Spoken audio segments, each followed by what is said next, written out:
ओडिशा के मुख्यमंत्री मोहन चरण मांझी ने कहा, आज उड़ीसा के लिए एक ऐतिहासिक दिन है। इस शुभ अवसर पर मैं उड़ीसा के सभी लोगों को दिल से बधाई देता हूं। प्रधानमंत्री ने भी आज इस अवसर पर राज्य के लोगों को शुभकामनाएं दी। इन महान सपूतों के बलिदान और अथक प्रयासों से ही हमने ये शानदार मुकाम हासिल किया है। आज एक उड़ीसा के लिए ऐतिहासिक दिन है। ओडिशा में ये 51वां ओडिशा दिवस, इसी अवसर पर मैं सभी ओडिशा वासियों को मेरी हार्दिक शुभेच्छा और अभिनंदन करता हूं। माननीय प्रधानमंत्री ने भी आज राज्यवासियों के इस अवसर पर शुभेच्छा दी है। जिन महान सुपुत्रों के त्याग और निरंतर प्रयास से हमने इस गौरवमय उपलब्धि को प्राप्त किया है, इस अवसर पर मैं उन्हें भावपूर्ण श्रद्धांजलि अर्पित करता हूं। उनके अवदान को सम्मान देने के लिए हम राज्य स्तरीय उत्कल दिवस, ओडिशा दिवस उन महापुरुषों की जन्मस्थली पर मना रहे हैं।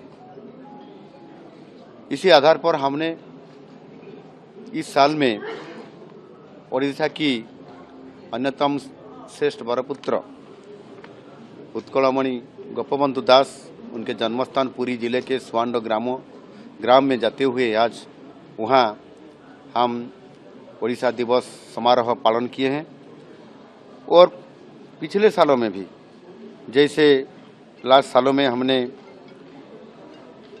उत्कल गौरव मधुसूदन दास, उनके जन्मस्थान कटक की सत्यभामापुर में भी हमने ओडिशा उत्कल दिवस, ओडिशा समारोह, ओडिशा दिवस हम पालन किए थे।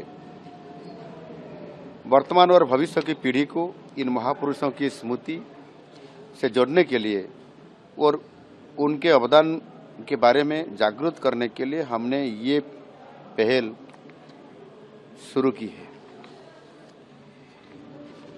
हमने संकल्प लिए हैं कि जो अगले 10 साल के बाद ओडिशा स्वतंत्र भाषा भित्तिक प्रदेश गठन करने का 100 साल पूरा होगा।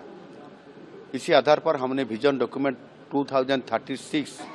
2036 के लिए हमने बनाए हैं और हमको इसी अगले 10 साल के अंदर हमारा अर्थनीति का जो स्थिति है उसको हम बढ़ाते हुए 500 बिलियन अमेरिकन डॉलर तक पहुंचाना के लिए हमने संकल्प लिए हैं विजन डॉक्यूमेंट 2036 के आधार पर। और इसी आधार पर हमने आज काम कर रहे हैं और माननीय प्रधानमंत्री जी हमको आशीर्वाद कर रहे हैं, सहयोग दे रहे हैं।